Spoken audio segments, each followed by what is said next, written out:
और देश की सीमाओं की रक्षा करने वाला हरियाणा का जवान भी पाकिस्तान के छक्के छुड़ाने का काम करता है।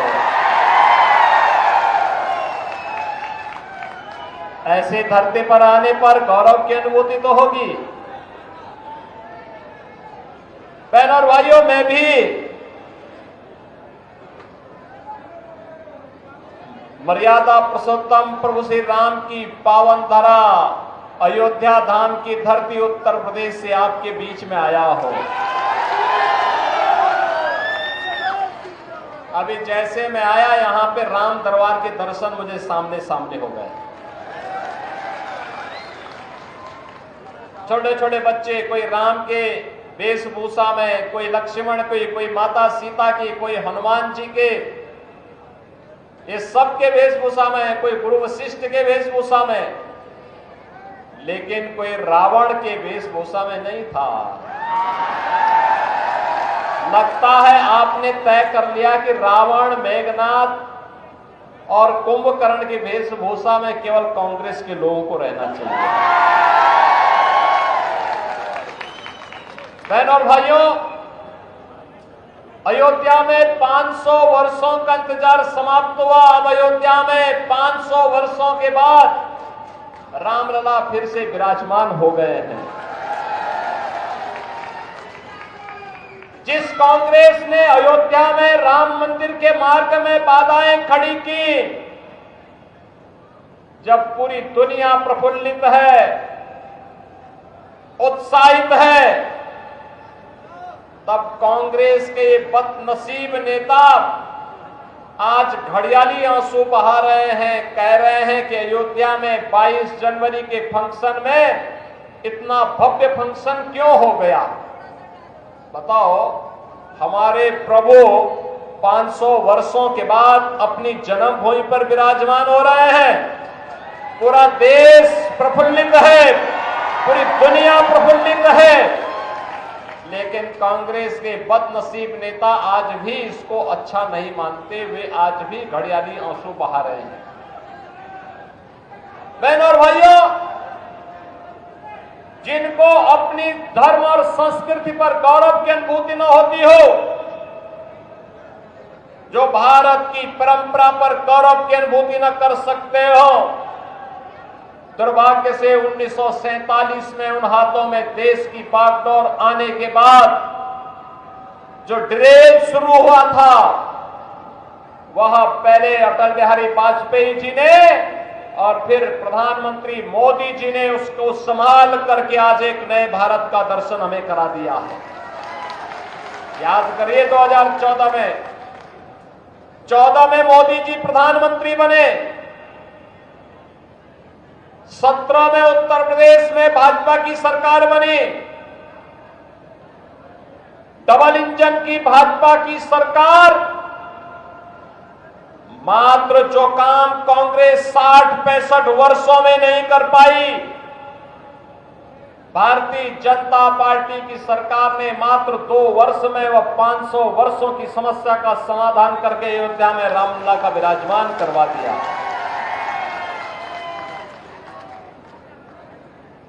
जो राम की संस्कृति को पोष रहे हैं, बहनों और भाइयों, राम की संस्कृति को कोसने वाला वही व्यक्ति होगा जो रोम की संस्कृति पर विश्वास करता होगा। ये रोम की संस्कृति को मानने वाले लोग आज राम की संस्कृति को उसको कोसने का काम कर रहे हैं, अपमानित करने का काम कर रहे हैं। लगातार यही कार्य करते रहे ये लोग, और इसीलिए मैं आपसे कहने के लिए आया हूं, बहनों और भाइयों, जो राम का नहीं, एक तो घोषणा करिए, जो राम का नहीं वो हमारे किसी काम का नहीं, जो राम का नहीं वो हमारे किसी काम का नहीं। राम तो भारत राष्ट्र के प्रतीक हैं। भारत के स्वाधीनता संग्राम सेनानियों, भारत ने संसद के जब देश के संविधान को बनाने का काम किया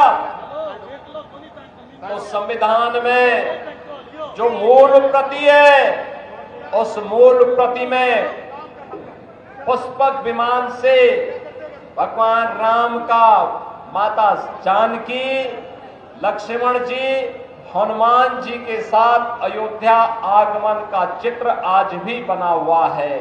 और इसीलिए तो राष्ट्रपिता महात्मा गांधी ने कहा था, भारत के अंदर शासन की, सुशासन की व्यवस्था का आधार कोई बन सकता है तो मात्र राम राज्य हो सकता है, राम राज्य। और उस राम राज्य को जमीनी हकीकत पर लाने का काम कोई कर रहा है तो प्रधानमंत्री मोदी जी कर रहे हैं। मुझे बताइए देश पे जब संकट आता है, कभी कहीं कोई आपदा आ गई, आपने कहीं किसी आपदा में कांग्रेस के नेताओं को सेवा के कार्यों के साथ जुड़ते हुए देखा है क्या? आपदा मानते किसी एक क्षेत्र विशेष में आती होगी, लेकिन कोरोना महामारी तो पूरी दुनिया के अंदर आई थी, पूरा देश इसकी चपेट में आया था। श्री राहुल गांधी कहीं गए थे क्या? बहनों और भाइयों, जब कोरोना महामारी के दौरान सेवा की बात आई थी तो केवल भाजपा का कार्यकर्ता प्रधानमंत्री मोदी जी और भारतीय जनता पार्टी के राष्ट्रीय अध्यक्ष जेपी नड्डा जी के आह्वान पर सेवा ही संगठन है संकल्प के साथ अपनी जान की परवाह के बगैर जनता जनार्दन की सेवा कर रहे थे। बहनों और भाइयों, देश के संकट के समय राहुल जी को 140 करोड़ के भारतवासी याद नहीं आते, उस समय उन्हें याद आती है इटली में नानी याद आती है। जो आपके संकट के समय आपके साथ नहीं खड़े हो सकते तो क्या उनको चुन करके भेजना चाहिए क्या? एक गलती कभी मत करना। यह देश लगातार गलती पे गलती क्या करता गया कि इन लोगों ने देश की सुरक्षा के साथ खिलवाड़ किया। इन लोगों ने देश में आतंकवाद की जननी कांग्रेस, उग्रवाद की जननी कांग्रेस, नक्सलवाद की जननी कांग्रेस, भ्रष्टाचार की जननी कांग्रेस और माफिया और कांग्रेस तो ऐसे हैं जैसे एक दूसरे के पूरक बन गए हैं। चोली दामन का इनका साथ हो गया है। वह माइनिंग माफिया हो, वह वन माफिया हो, वह पशु माफिया हो या संगठित अपराध में लिप्त माफिया, इन सब के साथ इनका गठजोड़ है। ये जनता जनार्दन का शोषण करते हैं। भारतीय जनता पार्टी सुरक्षा का नाम है, भारतीय जनता पार्टी समाधान का नाम है, भारतीय जनता पार्टी बिना भेदभाव के विकास की योजनाओं को पहुंचाने का नाम है। भारतीय जनता पार्टी बिना भेदभाव के विकास की योजनाओं को हर गरीब तक, हर किसान तक, हर नौजवान तक, हर महिला तक पहुंचाने का नाम है। बहनों और भाइयों, मुझे बताओ, ये कांग्रेस के समय में किसान आत्महत्या करता था कि नहीं करता था? आज देश के 12 करोड़ किसान परिवारों को प्रधानमंत्री सम्मान निधि का लाभ प्राप्त हो गया है। कांग्रेस ने क्यों नहीं दिया, लेकिन मोदी जी ने दिया। 80 करोड़ गरीब फ्री में राशन की सुविधा का लाभ प्राप्त कर रहे हैं। 60 करोड़ गरीबों को 5 लाख रुपए की आयुष्मान भारत की सुविधा प्राप्त हो रही है। 12 करोड़ गरीबों के घर में शौचालय बन गए हैं। 10 करोड़ गरीबों के घर में उज्ज्वला योजना का रसोई गैस का सिलेंडर पहुंच गया है। और बहनों और भाइयों, 4 करोड़ गरीबों के घर भी बन गए हैं। 4 करोड़ गरीबों के घर। जो काम कांग्रेस 60 वर्ष में नहीं कर पाई। मोदी जी के नेतृत्व में, नायब सिंह सैनी जी के नेतृत्व में डबल इंजन की भारतीय जनता पार्टी की सरकार ने वह कार्य मात्र 10 वर्ष में हरियाणा के अंदर करके दिखा दिया है। आज यहां बड़ी अच्छी खासी चौड़ी 2 लेन, 4 लेन, 6 लेन की सड़कें हैं, IIT है, IIM है, एम्स है, 1 डिस्ट्रिक्ट 1 मेडिकल कॉलेज है, हर घर नल की योजना है, विकास की नई नई योजनाएं आ रही है,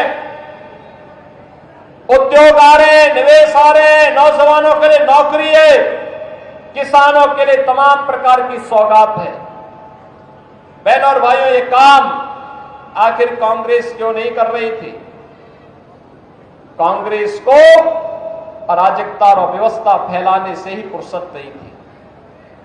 इनके समय में न बेटी सुरक्षित थी, न व्यापारी का सम्मान था, न दलित सुरक्षित था और न ही किसी व्यक्ति की दौलत ही सुरक्षित थी। इसलिए बहनों और भाइयों, आज जब आपको चुनाव का निर्णय लेना है हरियाणा के अंदर, मैं आप सबका यही आह्वान करने के लिए आया हूं। याद करिए, 2017 के पहले उत्तर प्रदेश के अंदर भी यही होता था।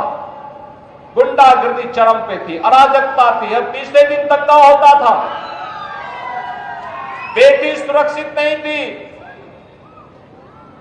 बड़े बड़े माफिया सत्ता के पैरेलल व्यवस्था संचालित करते थे। पिछले 7.5 वर्ष से बीजेपी की डबल इंजन की सरकार यूपी में है और यूपी में एक भी दंगा नहीं हुआ, कोई दंगा नहीं, नो कर्फ्यू नो दंगा, यूपी में है सब चंगा। क्योंकि माफिया, जो बड़े बड़े माफिया थे, दुर्दांत माफिया थे, वे या तो जेल चले गए या फिर जहन्नुम की यात्रा में। राम नाम सत्य है।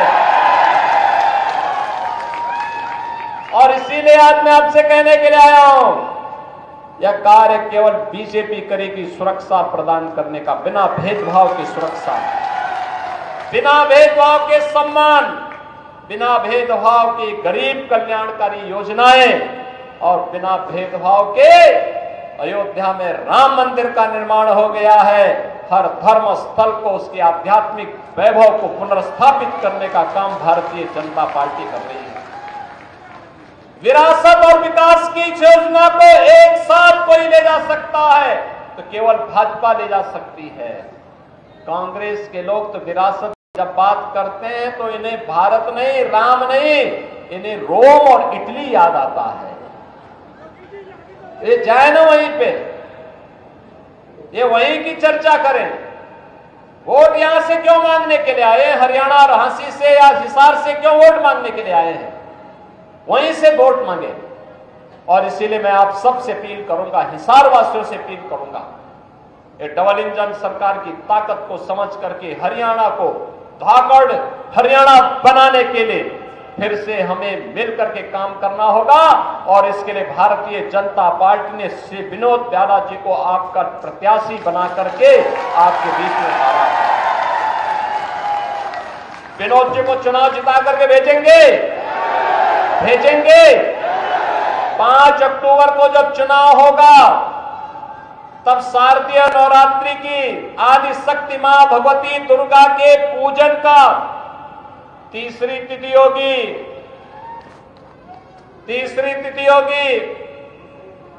उस तिथि पर जगत जननी मां भगवती को साक्षी मान करके आह्वान करना होगा। एक बार फिर से जगत जननी मां भगवती लक्ष्मी ये कमल के फूल पर आसन जमा करके फिर से हरियाणा को और वैभवशाली बनाने के समय अग्रसर हो सके, इसके लिए कमल का बटन दबाना होगा मां लक्ष्मी का आह्वान करने के लिए। सहमत है ना? सहमत है ना? तो चुनाव जिता करके भेजेंगे। आपका उत्साह के लिए मैं आपका अभिनंदन करता हूं। जो उत्साह आप दिखा रहे हैं, बस इस उत्साह को 5 अक्टूबर तक बने रहने दीजिए। कांग्रेस की जमानत जब्त करिए। जिन्होंने हरियाणा को लूटा है उनको सबक सिखाइए और हरियाणा को फिर से विकास की डबल इंजन सरकार की डबल स्पीड के साथ आगे बढ़ाने की तैयारी के साथ आगे बढ़िए। यही अपील आप सबसे करते हुए आप सब मेरे साथ बोलेंगे, भारत माता की, भारत माता की, भारत माता की जय श्री राम, जय जय श्री राम।